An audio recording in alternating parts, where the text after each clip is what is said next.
Boa noite. Olá, boa noite. Intenção de oração para o mês de maio.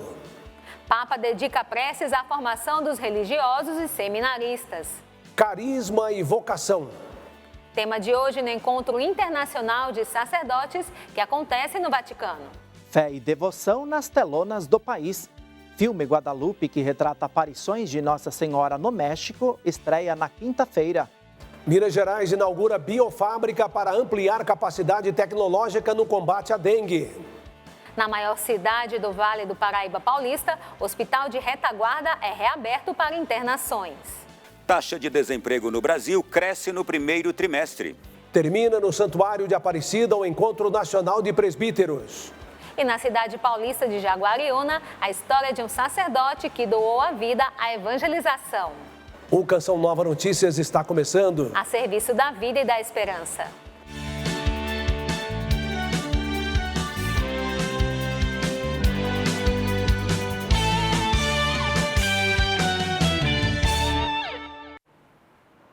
Cada vocação é um diamante bruto que deve ser moldado em todas as suas faces.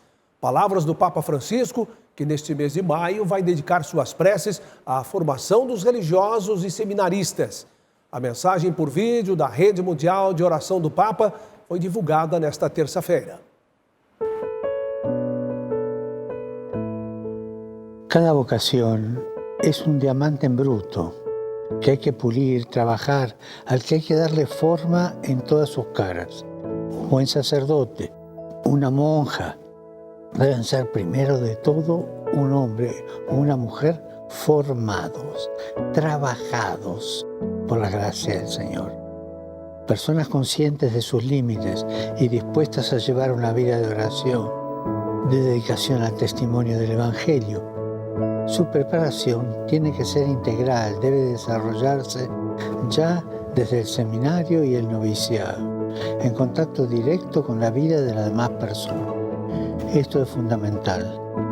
La formación no se acaba en un momento determinado, sino que va continuando a lo largo de toda la vida, a lo largo de los años, integrando a la persona intelectual, humana, afectiva, espiritualmente.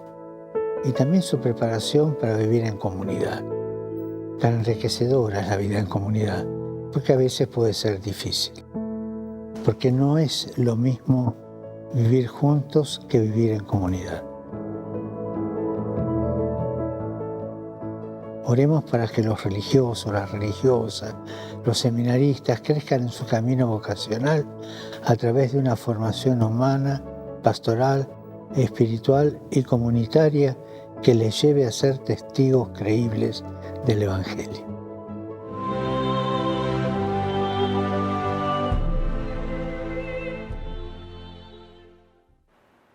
Agora nós vamos a São Paulo chamar Sidney Fernandes, que tem informações da estreia do filme Guadalupe. Boa noite, Sidney. Boa noite a você e boa noite a todos que nos acompanham. A pré-estreia foi ontem aqui em São Paulo, mas o público em geral vai poder assistir ao filme Guadalupe, Mãe da Humanidade, a partir de quinta-feira nas telonas do país. Acompanhe os detalhes na reportagem de Natália Cassiano e Rafael Tedesco. Em 1531, na cidade do México, a Virgem Maria apareceu para Juan Diego, que caminhava em direção a uma igreja. Nesta ocasião, a mãe de Jesus pediu a ele que fosse até o bispo local e solicitasse a construção de um santuário, a fim de demonstrar auxílio e proteção ao povo. O bispo acolheu o pedido e afirmou que Nossa Senhora lhes daria um sinal. Assim aconteceu. A mesma mãe que apareceu ao indígena Juan Diego há 500 anos se revela nos dias atuais. O filme traz histórias e testemunhos inéditos da ternura e poder da Virgem de Guadalupe em vários lugares do mundo. De acordo com o diretor do filme, o objetivo é fazer com que as pessoas experimentem o amor de Guadalupe nas diversas situações da vida. Desejo que as pessoas, ao assistirem o filme, possam ter uma renovada experiência com Nossa Senhora, semelhante daquela época. Acaso não estou eu aqui, que sou tua mãe? Você não está debaixo da minha sombra e sob o meu cuidado? Não sou eu a fonte da sua alegria? Isso é muito bonito. Já na pré-estreia, os espectadores se sentiram acolhidos no colo de mãe. Guadalupe, mãe da humanidade, aquela que abraça a todos, né? E aquela que derrama bênçãos e graças na vida de muitas famílias. A cantora Ziza Fernandes interpreta a música tema Acaso Não Estou Eu Aqui? Deixa-me consolar-te, deixa-me a Jesus levar-te. Ressalta que a canção foi um meio para renovar sua filiação a Nossa Senhora. É a hora que me golpeia e eu deixo. Pode ser, eu deixo. Ser tua mãe até a eternidade. Toma minhas mãos e até meu filho. Mudamos de assunto para falar de dengue. Com cerca de 4 milhões de casos prováveis, sendo 58% deles confirmados, o Ministério da Saúde vem ampliando as estratégias para conter o avanço da doença. Entre as medidas está a ampliação do método Wolbachia, que consiste na liberação de mosquitos Aedes aegypti modificados em laboratório que não transmitem a dengue. Uma biofábrica para a produção desses mosquitos foi criada em Minas Gerais. Só nos primeiros 4 meses do ano, quase 2.000 pessoas perderam a vida por causa da dengue e 4 milhões de casos prováveis da doença foram identificados. Na cidade de São Paulo, por exemplo, os 96 bairros registram epidemia da doença. Diante do avanço da doença, o governo federal vem tomando algumas medidas. A mais recente é a criação de uma biofábrica em Minas Gerais, com laboratórios que devem produzir o método Wolbachia, tecnologia que promete reduzir os casos de dengue. O método desenvolvido na Austrália consiste na liberação de insetos Aedes aegypti com a bactéria Wolbachia, que impede que o vírus da dengue, zika e chikungunya se desenvolva no mosquito. Não tem nenhum problema para o meio ambiente, não existe a possibilidade de trazer danos, particularmente que a Wolbachia também é um micro-organismo que habita o meio ambiente. A biofábrica Wolbachia, em Minas Gerais, terá a administração da Fiocruz e o início de suas operações em 2025. Outras unidades já estão em funcionamento no Brasil, como na região de Niterói, no Rio de Janeiro. A ideia é que cerca de 2 milhões de mosquitos sejam soltos no meio ambiente, começando pela cidade de Brumadinho e 21 municípios do Rio Paraopeba. Os resultados foram bastante positivos em Niterói. Agora, você precisa ter várias fábricas e conseguir entregar para a natureza muitas formas, muitos mosquitos, né, infectados pela Wolbachia, para você conseguir ter um resultado de fato. Já temos essa metodologia sendo usada em aproximadamente 10 municípios no Brasil, numa primeira fase 3 a 4 municípios, né, e agora estamos esse ano ampliando para 6. E essa iniciativa aqui se soma aos esforços que estão sendo executados para que a gente possa, aí, nos próximos 10 anos, realmente conseguir atingir 80% da população brasileira que vive nas áreas onde nós tivemos os maiores surtos epidemiológicos de dengue nos últimos 20 anos. Amanhã, Dia do Trabalhador, estaremos de volta aqui de São Paulo com novas informações. Boa noite a todos. Reinaldo, Mauricéia. Obrigada, Sidney. Boa noite. Ainda bem que podemos contar com a tecnologia para combater o Aedes aegypti e conter a dengue, não é mesmo? Para amanhã a previsão é de calor intenso em muitos pontos do país, mas uma frente fria tem gerado chuva forte no sul do país. De acordo com o Centro Nacional de Monitoramento e Alertas de Desastres Naturais, o CEMADEM, os temporais deixaram pelo menos 25 municípios acima dos 100 milímetros nas últimas 24 horas, o que corresponde no mapa a essa região de cor lilás. Nos municípios de Santa Maria e Itaara, no Rio Grande do Sul, os alagamentos causaram estragos, como vocês veem nas imagens. Amanhã em Santa Maria vai ter chuva com trovoadas. Vai fazer mínima de 19 graus e máxima de 25. Em praticamente todo o estado gaúcho, a quarta-feira será de temporais com volumes de chuva que podem chegar aos 100 milímetros, segundo o Instituto Nacional de Meteorologia, o INMET. Em Santa Catarina e oeste do Paraná, a previsão é de pancadas de chuva. Uma nova área de baixa pressão vai deixar o tempo nublado no centro-oeste e pode chover em parte do Mato Grosso, como se vê mais aqui nessa região norte do estado, em Mato Grosso do Sul e na divisa aqui com Goiás. Na região norte, a previsão para quarta-feira é de pancadas de chuva em praticamente todos os estados, com exceção do sul do Tocantins. No Nordeste, o destaque continua sendo a chuva que vai do litoral do Maranhão até a Bahia. Já no Sudeste, o dia vai ser praticamente ensolarado aqui em todos os estados. Apesar dos locais chuvosos, o Brasil segue com temperaturas altas. Temos aí São Paulo e Rio Branco com 33 graus, Cuiabá com 34 e Campo Grande com 35 graus. Como você viu na previsão, as fortes chuvas continuam atingindo o Rio Grande do Sul. E, como consequência, 76 cidades foram afetadas. A Defesa Civil do Estado informou que 3 pessoas perderam a vida, 5 estão feridas e há 18 desaparecidos. Cerca de 240 pessoas foram levadas para abrigos e outras 100 estão desalojadas. O governo do estado informou que houve alagamentos, deslizamentos de terra e queda de pontes, causou bloqueio em 22 rodovias. A frente fria que chega ao estado será responsável pela intensificação das chuvas. Esse é um ano de eleições municipais e muita gente começou a correr para regularizar o título. Pela internet, o prazo já se encerrou, mas ainda é possível fazer a regularização nos cartórios de sua região. Aqueles que não possuem biometria coletada e não atualizaram o documento até o dia 8 de abril só poderão realizar as alterações de forma presencial em cartórios eleitorais.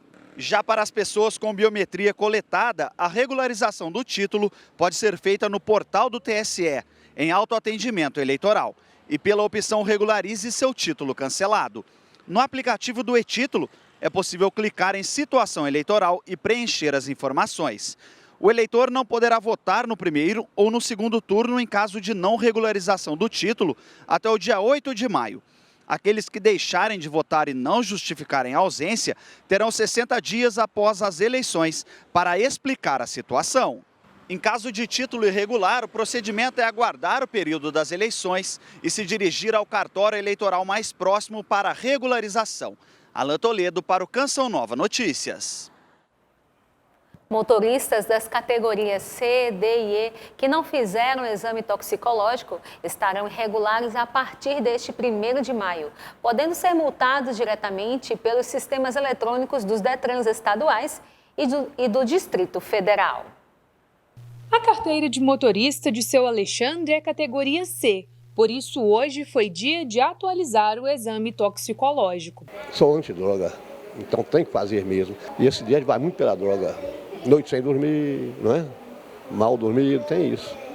Então temos que fazer. A preocupação em ficar com o teste em dia tem explicação. É que termina hoje o prazo para renovar o exame obrigatório para motoristas das categorias C, D e E. A decisão fez aumentar o movimento neste laboratório. Esse exame ele é capaz de pegar, detectar de 90 a 180 dias do uso da substância, né? Então, se nesse período tiver sido feito uso de alguma substância ilícita, esse exame ele consegue detectar nesse prazo. A exigência do exame para motoristas profissionais começou em 2016 e teve novas alterações em 2022 e 2023.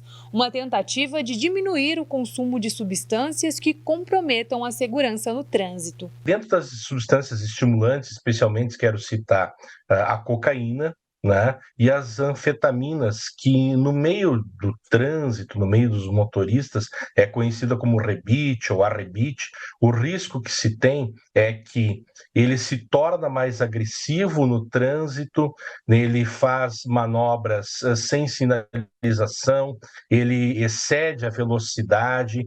Assim, nós temos também outras drogas que são utilizadas, né? Como o caso a maconha, que ela reduz os reflexos da pessoa. A partir de amanhã, motoristas das categorias C, D e E flagrados dirigindo com o exame toxicológico vencido estão sujeitos a uma multa de R$ 1.467,35. A infração é considerada gravíssima e soma 7 pontos na carteira. O exame deve ser renovado a cada 2 anos e meio. Motoristas que têm a CNH digital conseguem saber a data em que um novo teste deve acontecer. Júnior é condutor de um caminhão guincho e está sempre de olho no prazo, que no caso dele vai até novembro. Então você tem que estar sempre atento naquilo que você precisa todo dia, que é a documentação, que é um documento pessoal, né? Então, se como é lei, a gente tem que seguir a lei que o nosso país coloca para a gente aí. É isso aí, seguir a lei. Olha, São José dos Campos, maior cidade do Vale do Paraíba Paulista, reabriu o Hospital de Retaguarda. A medida se deu após o registro de elevação do número de pacientes internados em toda a rede pública. A reabertura da unidade hospitalar deve aliviar as unidades de pronto atendimento e o hospital referência do município. O movimento desta via da Zona Leste joseense aumentou. A unidade de retaguarda da cidade voltou a funcionar. Alívio para o pai do Davi, que acompanhou o filho com dengue até o momento da alta. Depois da remoção dele do hospital central para o hospital de apoio, foi 100%. O pessoal bem prestativo, as enfermeiras são bem atenciosas e a recuperação dele até foi mais rápida do que eles esperavam. O objetivo da unidade é absorver o aumento na demanda de pacientes com necessidade de hospitalização. Embora seja de baixa complexidade, o hospital conta com 47 leitos, setor de raio-x e laboratório em uma estrutura que passou por reforma. Essa época de março, abril, maio, é um momento que a gente costumeiramente já vive um momento de aumento de pacientes que procuram os pronto-socorros, que se internam. Mas a isso houve um superajuntamento dessa epidemia de dengue que veio com bastante intensidade, fazendo com que muitas pessoas precisassem internar. Apesar dos desafios enfrentados, a retomada foi bem acolhida pela Deisiane. Eu fiz 4 semestres de enfermagem, a gente estuda bastante e vê a questão. Lá fora é tudo pago e aqui tudo de graça, né? O SUS ele é para todos, né? Que continue assim. Só em março deste ano, o pronto-socorro do Hospital Municipal de São José dos Campos superou a marca de 24 mil atendimentos. As internações também chamam atenção, 2.500 em 30 dias. Por isso, a necessidade de reabertura do Hospital de Retaguarda. Num momento desse, onde o sistema todo está impactado, e é importante dizer, o sistema público e privado está impactado, né? Porque os hospitais privados também estão vivendo momentos de superlotação, momentos de dificuldade com grande contingência de pessoas procurando, né?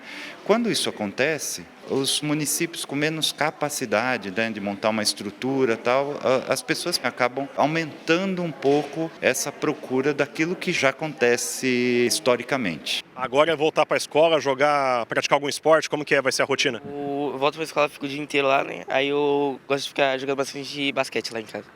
Em casa ou na quadra com meus amigos. Brasília se prepara para entregar para a igreja 2 novos bispos. A ordenação será nesta quarta-feira, 1º de maio. Vamos chamar Ronaldo da Silva, que traz os detalhes. Boa noite, Ronaldo. Muito boa noite também para você, boa noite a toda a nossa equipe e a você que nos dá audiência aqui na TV Canção Nova. Amanhã, 1º de maio, festa de São José Operário, será um dia especial para a Arquidiocese de Brasília. Ontem nós apresentamos a história do Monsenhor Carlos Henrique, nomeado bispo da Diocese de Tocantinópolis. Hoje vamos conhecer a história de Monsenhor Vicente Tavares, que vai assumir a missão de bispo auxiliar da Arquidiocese de Brasília. A vocação é um dom, um chamado de Deus. Monsenhor Vicente Tavares não hesitou em dizer sim para a intervenção do Senhor em sua vida. Nascido em Minas Gerais em 21 de janeiro de 1972, decidiu dar o primeiro passo na fé no ano 2000. Estudou no Seminário Maior de Brasília e foi ordenado sacerdote no dia 9 de dezembro de 2006. Agora, aos 52 anos, acolhe a missão de se tornar bispo auxiliar da capital federal. No primeiro momento a gente fica meio que sem chão, mas aí depois eu fui rezando e vindo para casa, né? Eu vindo para casa, Senhor, cuida, toma, é seu, não me pertence, não sou meu, alguma coisa assim, eu rezava nesse sentido. Em 18 anos, como sacerdote, Monsenhor Vicente passou por 3 paróquias de Brasília. Também foi responsável pela obra das vocações sacerdotais, além de coordenar grupos jovens. A gente estava enfrentando uma crise, né? O grupo Jovem Martelinho já tinha quase 10 anos sem acontecer e ele aceitou o desafio. Eu vejo como o Espírito Santo, que consola aquele povo que precisa, eu vejo Dom Vicente assim, como um consolador.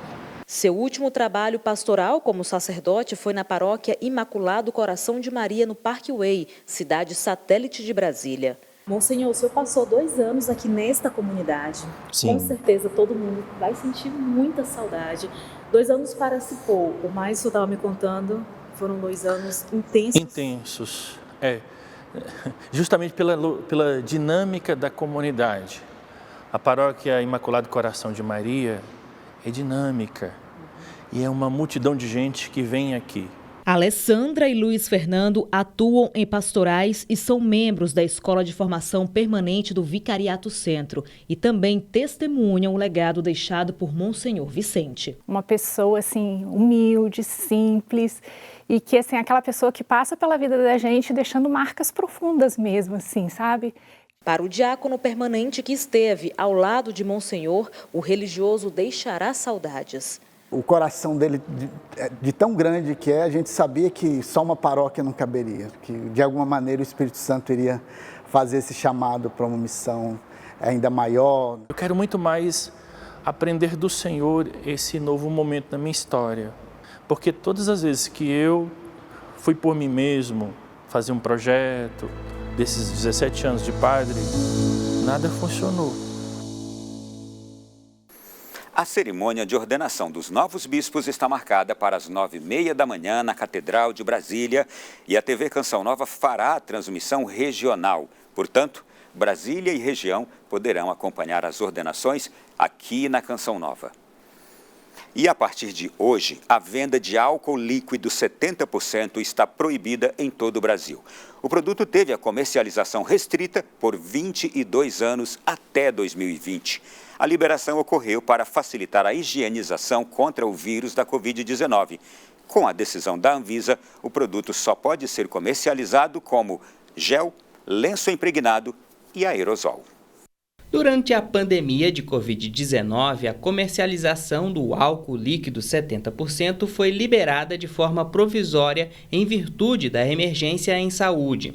O produto foi novamente proibido em dezembro de 2023, mas dentro de um prazo de 120 dias para esgotar os estoques nas prateleiras. De acordo com dados do Ministério da Saúde, mais de 1 milhão de casos de queimaduras são registrados no Brasil a cada ano. Cerca de 300 mil envolvem crianças de até 12 anos. Para a Agência Nacional de Vigilância Sanitária, a liberação do álcool 70% contribuiu para o aumento nos casos.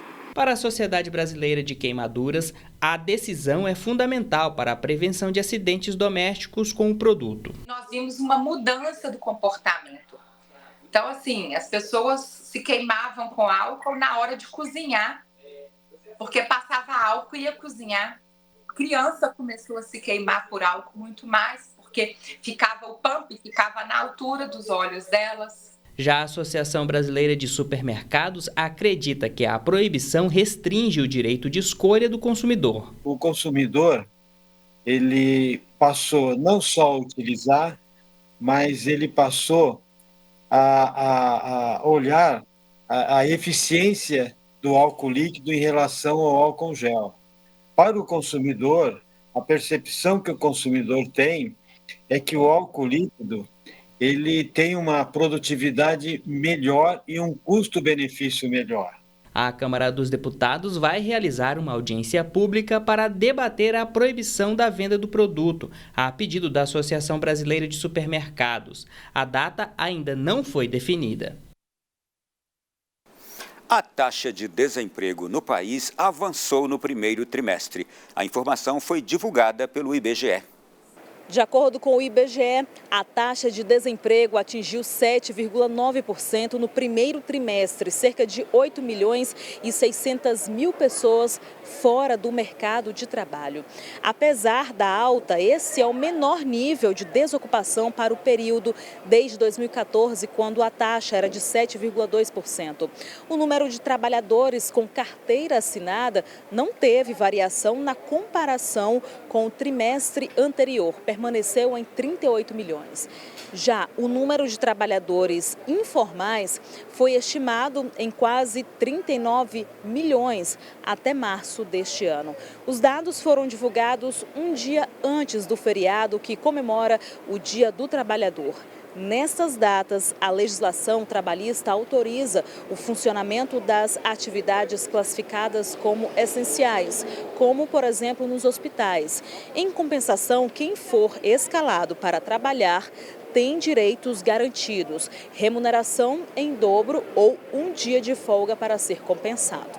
Camila Castro para o Canção Nova Notícias. Sacerdotes de todos os continentes vivem até quinta-feira, 2 de maio, o encontro internacional promovido pela Secretaria-Geral do Sínodo. Padre Rafael Solano, perito em vida e família, é enviado do Regional Sul 2 da CNBB para o encontro e comenta o tema debatido hoje. Carisma e vocação. A leitura dos carismas inseridos na igreja local e especialmente nas nossas paróquias. As perguntas já diziam absolutamente tudo para poder a gente rezar e contemplar este tema. Como eu, hoje, como pároco, posso fazer a leitura dos carismas e como podem os fiéis, leigos e leigas, me ajudarem a entender o meu serviço e a minha vocação dentro da comunidade. O ambiente está sendo fantástico. Uma das coisas belas do nosso grupo é encontrar pessoas que deixam transparecer o desejo de um sínodo que traz esperança e, sobretudo, alegria para a nossa vida sacerdotal e eclesial. Terminou hoje em Aparecida o Encontro Nacional de Presbíteros.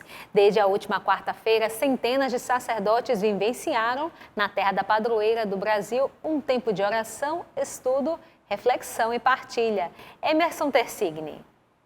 Para a gente falar mais a respeito do assunto, eu converso agora com o padre Dirceu, da Diocese de Erechim, no Rio Grande do Sul. Padre, obrigado por aceitar o nosso convite, alegria estarmos juntos. Qual é o saldo que o senhor pode fazer a respeito deste 19º Encontro Nacional de Presbíteros, por favor? Para todos nós foi um momento de bênçãos e de graças. Haja visto que nós estamos aqui aos pés do santuário de Nossa Senhora Aparecida. O tema que nós trabalhamos muito foi presbíteros, testemunhas da esperança. Foi um tema já elaborado pelo padre Robson Carvalho de Oliveira e que nós trabalhamos então nesse subsídio, nesse pequeno livro que foi uma base, para os nossos estudos e trabalhos aqui durante estes dias. Também o nosso encontro teve um lema que se chama Alegres na Esperança, perseverantes nas tribulações e constantes na oração. E a gente sabe que a esperança ela é fundamental. Principalmente quando a gente foca a nossa esperança, nós como padres, como presbíteros, não necessariamente na esperança que o mundo oferece, mas na esperança que vai além, na esperança da eternidade. Se nós não tivermos, digamos assim, focados na eternidade, nós perdemos um pouquinho o sentido do nosso trabalho, da nossa missão junto ao povo de Deus. Padre, obrigado mais uma vez por aceitar o nosso convite. Seja bem-vindo, boa viagem de volta e que daqui a 2 anos o senhor possa estar de volta também para contribuir com mais este Encontro Nacional dos Presbíteros. Que bom, olha, nós, assim que vamos concluindo esse encontro, já vamos pensar no próximo, daqui a 2 anos, 2026. Mas eu que agradeço pela oportunidade de falar com vocês e dizer assim, né, de que nós retornamos com muitas esperanças para as nossas comunidades, para as nossas dioceses, para as nossas paróquias. De Aparecida, Emerson Tersigni, para o Canção Nova Notícias. E na Canção Nova, as pregações de Monsenhor Jonas Habib e de tantos missionários ajudaram a transformar a vida de muita gente. Marcas da história de quem semeou e viu a obra florescer e dar frutos de esperança e vida. Graças a você, sócio e benfeitor. Vejam só, nós estamos com 96% de nossa meta na campanha do projeto Dai-me Almas deste mês de abril, que está terminando hoje, terça-feira. Nós vamos para os 100%, não? Doe pelo Pix com a chave pix.doação@cançãonova.com e obrigado por sua fidelidade. Criado em 2008 para perpetuar a memória do pároco emérito de Jaguariúna, no interior de São Paulo, o Memorial Padre Gomes resgata a história deste sacerdote que doou a vida à evangelização. Conhecida como a capital do cavalo, Jaguariúna está na região metropolitana de Campinas, interior de São Paulo. Fundada por barões do café, a cidade se desenvolveu ao redor de uma igreja católica e foi impulsionada pela famosa estrada de ferro da Companhia Mugiana, criada para transportar a produção de café. Nessa estação, Padre Gomes pisou nessas terras pela primeira vez em 1947. Desenvolveu assim uma obra maravilhosa, uma piedade extrema. Como diz Isaías, o zelo por tua casa me consome. Uma dedicação total aos altares, a Cristo. Não tirou nenhum dia de férias. Foram 56 anos de pastoreio junto ao povo de Deus dessa região. Padre Gomes foi responsável pela construção de um asilo, creche, um cine-teatro e até um campo de futebol. E antes de sua Páscoa, deixou o projeto de idealização de um hospital. E agora tem o seu legado e história perpetuado em um memorial. Um trabalho significativo, além da parte espiritual, né? Não tinha quem não fosse morador aqui de Jaguariúna, que qualquer problema vinha se aconselhar com o padre. Sempre fazia questão de estar presente em todas as atividades aqui do município. Então, uma pessoa que marcou muito. E, claro, ver onde que era a casa dele, se transformar na casa da memória, é uma bênção para a nossa cidade, porque vai estar preservando a nossa história bonita de Jaguariúna, né? Ele deixou a casa paroquial para atendimento ao povo de Deus. Ele trazia advogado, trazia dentista, trazia enfermeiras para fazer curativos no povo, para tirar a pressão. O espaço, criado em 2008, possui documentos catalogados desde 1920. Conta com uma exposição permanente e visitas regulares de escolas e universidades. E tem muitos documentos antigos, né, dos italianos que chegaram aqui, espanhóis e portugueses. E o pessoal fica sabendo pelo site e vem procurar da família. Pires, Ferrari, às vezes quer tirar a cidadania e vem procurar se tem algum documento dos antigos que vieram para trabalhar nas fazendas. O espaço é aberto de segunda a sexta-feira, das 9 horas da manhã às 5 da tarde. A nossa missão aqui é que a pessoa venha até a Casa da Memória para conhecer a Casa da Memória. Cada dia você tem uma novidade, cada dia você descobre algo novo na fotografia.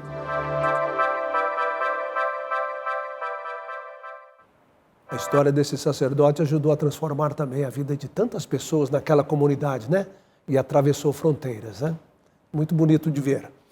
Assista em instantes, a partir de 8 horas, ao programa Pra Ser Feliz, com o padre Adriano Zandoná. E às 10h30, ao vivo, PHN. Boa noite, paz para você. A gente se vê novamente amanhã. Uma ótima noite.